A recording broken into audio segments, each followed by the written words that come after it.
2084 is a game that was created in just 72 hours by members of the teams that created games such as Layers of Fear and Observer, using many of the resources that were created for those two games to hash together a working arcade shooter survival game. The game plops you into a dark, flickering hallway, holding a gun sporting glowing blue bits. A brief tutorial explains the very basic controls and introduces you to 2084's prominent hacking mechanic. Hacking fires a projectile that will begin hacking any object outlined in blue on contact. You complete the hack by inputting a series of up, down, left, and right inputs before a short timer runs out, and if you're successful, you'll reap the benefit of whatever that hacked item gives you, be it ammo, health, or some other effect that might give you an edge in combat. What are you in combat with, you might be asking? Zombies, I think. They certainly act like zombies. The creepiest part is they're all pretty much identical, though some crawl a bit like Gollum, and some are just really tiny for some reason. You can dispatch this undead clone army by just shooting them a lot with your gun, via bullets or grenades, although grenades will often end up damaging you just as much as them, so shooter beware. You don't need to reload, but you do have a limited stockpile of ammunition, so you can't exactly go full Rambo, although ammo pickups are fairly generous, so running out is a rarity, unless you're in endless mode. Individually, the monsters don't pose much of a challenge. They're dumb as bricks, which is pretty typical for zombies, and you can usually corral them into a hallway where you can proceed to mow them down. But it's easy to end up overwhelmed when many spawn all at once. The boss fights bring some fresh puzzles to solve, as there's usually something that needs to be hacked before you can deal damage to the boss. These are where most of the overwhelming spawns happen, as trying to hack the boss while too many of the same-faced bastards are clawing at your face, or groin in the case of the little tiny ones, can pose quite the challenge.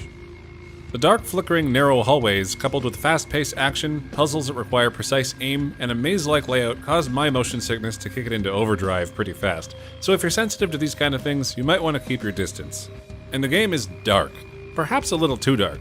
I set my brightness settings as instructed by the game, so I could experience it as intended, and it just made many places hard to see. It's one thing to use darkness as a way to establish atmosphere and set up some jump scares, but if all it's doing is stopping me from seeing where the enemies are altogether, it's more irritating and not adding to my experience. As you take damage, your vision becomes blurry and pixelated, making it even harder to see where you're aiming or what you're doing. I understand the effect that's intended by this, but when you're having a rough run, this effect snowballs you to a quick death. My most frustrating deaths came from being unable to move and unable to see, as my various body parts were being chewed off by the look-alike mob. My other main gripe comes from how finicky hitting targets for hacking is. When you hack, you fire a little ball towards your target and it starts to hack on impact, except when it doesn't because you're too far away. The ball will still hit the target, but it won't start a hack, and your hack will still be on cooldown anyway.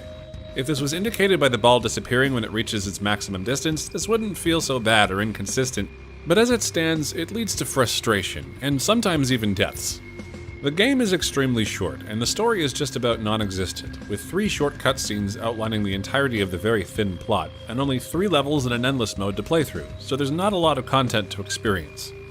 Considering it was made in just 72 hours, 2084 is a good idea, and it's put together well, but as a gamer that tends to stay away from survival shooters, this one did not win me over.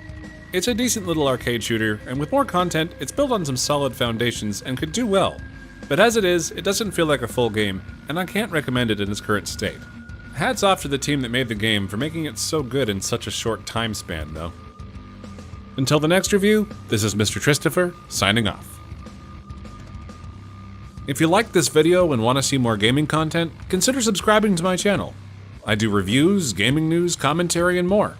Let me know what you'd like me to cover in the comments below, and leave a like on this video if you enjoyed it. Thanks for watching.